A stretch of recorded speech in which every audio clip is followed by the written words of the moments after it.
ಎಲ್ರಿಗೂ ನಮಸ್ಕಾರ. ಫ್ರಂಟಲ್ಲಿ ನಾನು ಡಬಲ್ ಮಾರ್ಕಿಂಗ್ ಅಂದರೆ 2 ಮಾರ್ಕಿಂಗ್ ಹಾಕ್ತೀನಿ. ಇಲ್ಲ ಸ್ವಲ್ಪ ಕಟ್ ಮಾಡಿದ್ದೀನಿ, ಇಲ್ಲಿ ಮೇಲ್ಕಿಂಗ್ ಇತ್ತು, ಇದನ್ನು ಕಟ್ ಮಾಡ್ಕೊಂಡು ತಗೊಂಡಿದ್ದೀನಿ ನಾನು. ಇಲ್ಲಿ ನಾಚ್ ಹಾಕ್ಕೊಂಡಿದ್ದೀನಿ.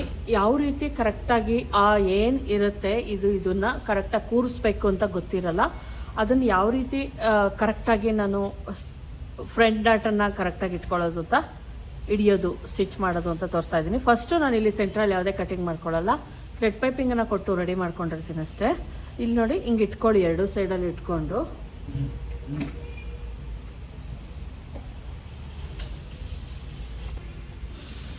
ಫಸ್ಟು ರಫ್ ಮಾಡ್ಕೊಳ್ಳಿ.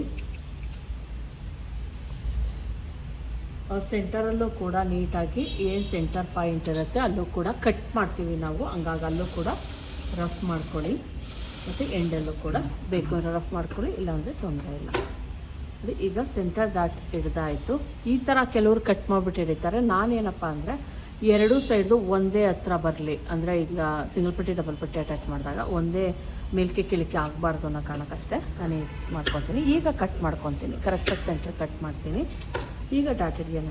ಕೆಲವ್ರಿಗೆ ನಾನು ಸ್ಕೇಲಲ್ಲಿ ಮಾರ್ಕ್ ಹಾಕಿ ತೋರಿಸ್ತಾ ಇರ್ತೀನಿ, ಈ ನೇರಕ್ಕೆ ಕರೆಕ್ಟಾಗಿ ಹಿಂಗೆ ಬರಲಿ ಅಂತ. ಈಗ ನೋಡಿ, ಇಲ್ಲೇನು ಫಸ್ಟ್ ಡಾಟಿನ್ ಇದೆ ಅದು ಇದೆ ಕರೆಕ್ಟಾಗಿ. ಇಲ್ಲಿ ನಾಚ್ ಕೂಡ ಹಾಕ್ಕೊಂಡಿದ್ದೀನಿ ನೋಡಿ, ನಾಚ್ ಹಾಕ್ಕೊಂಡಿದ್ದೀನಿ ಅದು. ಮತ್ತು ಇಲ್ಲೇನು ಸೆಂಟರ್ಗೆ ನಾನು ಹಿಡಿದಿದ್ದೆ ಅದು ಕರೆಕ್ಟಾಗಿ ಬಂದಿದೆ. ಇಲ್ಲೂ ಕೂಡ ನಾಚ್ ಹಾಕ್ಕೊಂಡಿದ್ದೀನಿ, ನೋಡ್ತಾ ಇರ್ಬೋದು. ನಾಚ್ ಹಾಕಿರೋದು ಹಿಂಗೆ ಇಟ್ಕೊಳ್ಳಿ.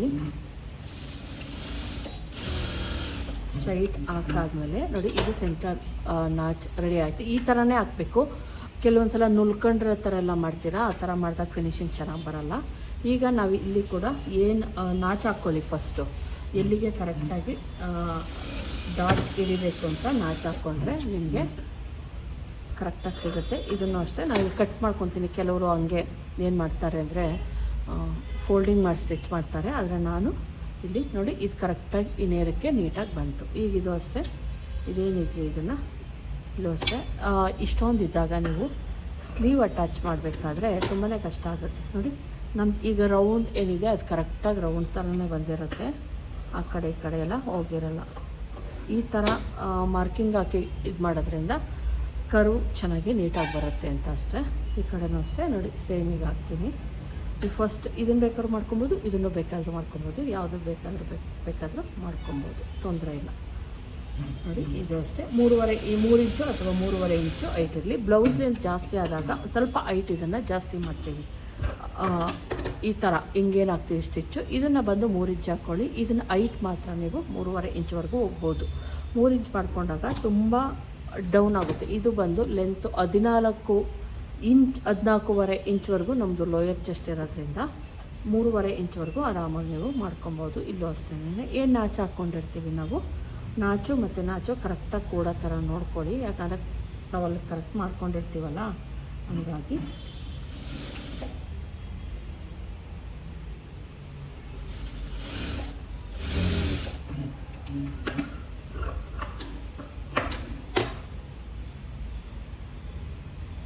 ನೋಡಿ, ಇದು ಡಾಟು ಹಿಡ್ದಾಯಿತು. 2 ಸೈಡಲ್ಲೂ ಕೂಡ ಡಾಟ್ ಹಿಡ್ದಾಯಿತು ಫ್ರಂಟಲ್ಲಿ. ಈಗ ಬೆಡ್ ಪಟ್ಟಿ ಅಟ್ಯಾಚ್ ಮಾಡಿದ್ರೆ ನಮ್ಮದು ಫ್ರಂಟ್ ಪಾರ್ಟ್ ಏನಿರುತ್ತೆ ಅದು ಕಂಪ್ಲೀಟ್ ಆಗುತ್ತೆ. ಸಿಂಗಲ್ ಪಟ್ಟಿ ಡಬಲ್ ಪಟ್ಟಿ ಹಚ್ಚಿದ್ರೆ ಇದಕ್ಕೆ ಇವ್ರಿಗೆ ತುಂಬ ಹೆವಿ ಚೆಸ್ಟ್ ಇರೋದ್ರಿಂದ, ನಮಗೆ ಹೆವಿ ಚೆಸ್ಟ್ ಇರೋರ್ಗೆ ಏನಪ್ಪ ಅಂದರೆ ಸ್ವಲ್ಪ ಫ್ರಂಟಲ್ಲಿ ಡಾಟ್ಗಳೇನಿದ್ದಾವೆ ಅವು ನಾವು ಸ್ವಲ್ಪ ಜಾಸ್ತಿನೇ ನಾವು ಹಿಡಿಬೇಕಾಗುತ್ತೆ.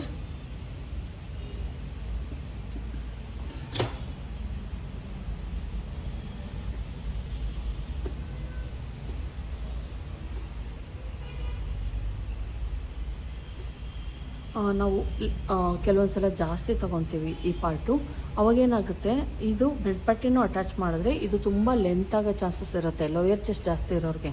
ಅಂಥ ಟೈಮಲ್ಲಿ ಏನು ಮಾಡಬೇಕು ಅಂದರೆ 2 ಲೇಯರ್, ಅಂದರೆ ಫ್ರಂಟ್ ಪಾರ್ಟಿಂಗ್ 2 ಲೇಯರ್ ಏನಿರುತ್ತೆ ಮ್ಯಾಚ್ ಆಗ್ತಾ ಇರಲ್ಲ, ತುಂಬ ದೊಡ್ಡದಾಗ್ಬಿಡುತ್ತೆ ನಿಮಗೆ. ಸಿಂಗಲ್ ಪಟ್ಟಿ ಡಬಲ್ ಪಟ್ಟಿ ಏನು ಅಟ್ಯಾಚ್ ಮಾಡ್ತೀವಿ ನಾವು ಮೇಲ್ಗಡೆ ಕಟ್ ಮಾಡೋಕ್ಕೂ ಕೂಡ ಆಪ್ಷನ್ಸ್ ಇರಲ್ಲ, ಯಾಕಂದರೆ ನಾವು ಆಲ್ರೆಡಿ ಥ್ರೆಡ್ ಪೈಪಿಂಗನ್ನು ಮಾಡ್ಕೊಂಬಿಟ್ಟಿರ್ತೀವಿ.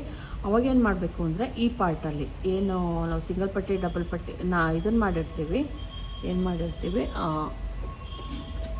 ಡಾಟ್ ಹಿಡ್ದಿರ್ತೀವಿ, ಅಲ್ಲಿಂದ ಒಂದು 1/2 ಇಂಚು ಡಾಟ್ವರೆಗೂ ನೀವು ಕಟ್ ಮಾಡಿಕೊಂಡ್ರೆ ನಮಗೆ ಇದು ಕಡಿಮೆ ಆಗುತ್ತೆ, ಈ ಪಾರ್ಟ್ ಲೆಂತು ಕಡಿಮೆ ಆಗುತ್ತೆ. ಈಗ ನಾವು ಬೆಡ್ ಪಟ್ಟಿನ ಅಟ್ಯಾಚ್ ಮಾಡೋಣ. ಅಷ್ಟು ದೊಡ್ಡದು ಅಂತ ಅನಿಸಲ್ಲ ಅವಾಗ. ಕೆಲವೊಂದು ಸಲ ಮ್ಯಾಚ್ ಆಗಲ್ಲ. ಅವ್ರದ್ದು ಬೆಲ್ಟ್ ಪಟ್ಟಿ ಮತ್ತು ನಮ್ಮದು ಬೆಲ್ಟ್ ಪಟ್ಟಿ, ಸಿಂಗಲ್ ಪಟ್ಟಿ, ಡಬಲ್ ಪಟ್ಟಿ ತುಂಬ ವೇರಿಯೇಷನ್ ಬರ್ತಾ ಇರುತ್ತೆ. ಅಂಥ ಟೈಮಲ್ಲಿ ನೀವು ಇಲ್ಲಿ ಕಟ್ ಮಾಡ್ಕೊಳೋದ್ರಿಂದ ಬ್ಲೌಸ್ ತುಂಡಾಗುತ್ತಾ ಅಂದರೆ ನಾವು ಇಲ್ಲಿ ಮಾತ್ರನೇ ತುಂಡ ಮಾಡ್ಕೊಂಡಿರೋದು. ಬ್ಲೌಸು ಸೆಂಟ್ರಲ್ಲೆಲ್ಲ ನಾವು ತುಂಡ ಮಾಡಿಲ್ಲ, ಕಡಿಮೆ ಮಾಡ್ಕೊಂಡಿಲ್ಲ ಲೆಂತನ್ನು.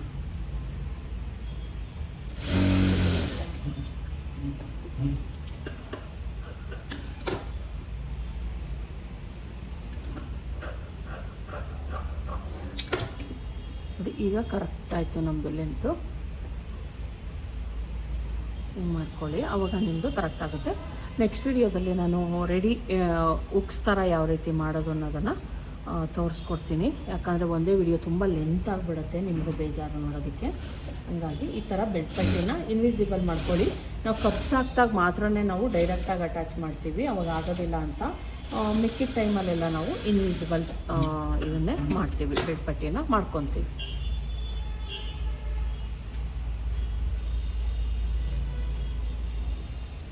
ಅದು ನಮ್ಮದು ರೆಡಿ ಆಯಿತು. ಈಗ ಒಂದು ಸಲ ಅಳತೆ ಬ್ಲೌಸಲ್ಲಿ ಇಟ್ಕೊಂಡು ನೋಡಿಬಿಡಿ. ಬೆಲ್ಟ್ ಪಟ್ಟಿ ಇದು ಲೋಯರ್ ಚೆಸ್ಟ್ ಜಾಸ್ತಿ ಇದ್ದಾಗ ಲೆಂತು ಬೆಲ್ಟ್ ಪಟ್ಟಿ ನೀವು ಚಿಕ್ಕದೇ ತೊಗೊಬೇಕಾಗುತ್ತೆ, ದೊಡ್ಡದೆಲ್ಲ ಬೇಡ. ಈಗ ಅಳತೆ ಬ್ಲೌಸ್ ತೊಗೊಂಡು ತೋರಿಸ್ತೀನಿ. ಅಳತೆ ಬ್ಲೌಸ್ ತೊಗೊಂಡೆ, ಅದರಲ್ಲೂ ಕೂಡ ಅವ್ರದ್ದು ಸ್ವಲ್ಪ ಜಾಸ್ತಿ ಇನ್ನೋ ಥರನೇ ಇದೆ. ಇದು ತುಂಬ ಲೆಂತಾಗಿ ಇಟ್ಕೊತಾರೆ. ಇಲ್ಲಿ ನೋಡ್ತಾ ಇರ್ಬೋದು, ಇನ್ನೂ ಒಂದು ಸ್ವಲ್ಪ ನಮ್ಮದೇ ನಾನೀಗ ಸ್ಟಿಚ್ ಮಾಡಿರೋದೇ ಒಂದು ಸ್ವಲ್ಪ ಕಡಿಮೆ ಥರ ಇದೆ, ಒಂದು 1/2 ಇಂಚು. ಪರವಾಗಿಲ್ಲ, ಯಾಕಂದರೆ ತುಂಬ ದೊಡ್ಡದಾದರೂ ಕೂಡ ಇದು ಫಿನಿಶಿಂಗ್ ಚೆನ್ನಾಗಿ ಬರೋಲ್ಲ ಫ್ರಂಟ್ ಪಾರ್ಟಲ್ಲಿ. ಈಗ ನೋಡಿ, ಈಗ ರೆಡಿ ಆಯಿತು, ಫ್ರಂಟ್ ಪಾರ್ಟ್ ರೆಡಿ ಆಯಿತು. ಇದಕ್ಕೆ ನಾನು ನೆಕ್ಸ್ಟ್ ವಿಡಿಯೋದಲ್ಲಿ ಇದನ್ನು ಅಟ್ಯಾಚ್ ಮಾಡೋದು, ಯಾವ ರೀತಿ ಹುಕ್ಸ್ ಪಟ್ಟಿ ಮತ್ತು ರಿಂಗ್ ಪಟ್ಟಿ ಅಟ್ಯಾಚ್ ಮಾಡೋದು ಅಂತ ತೋರಿಸ್ತೀನಿ. Thank you friends.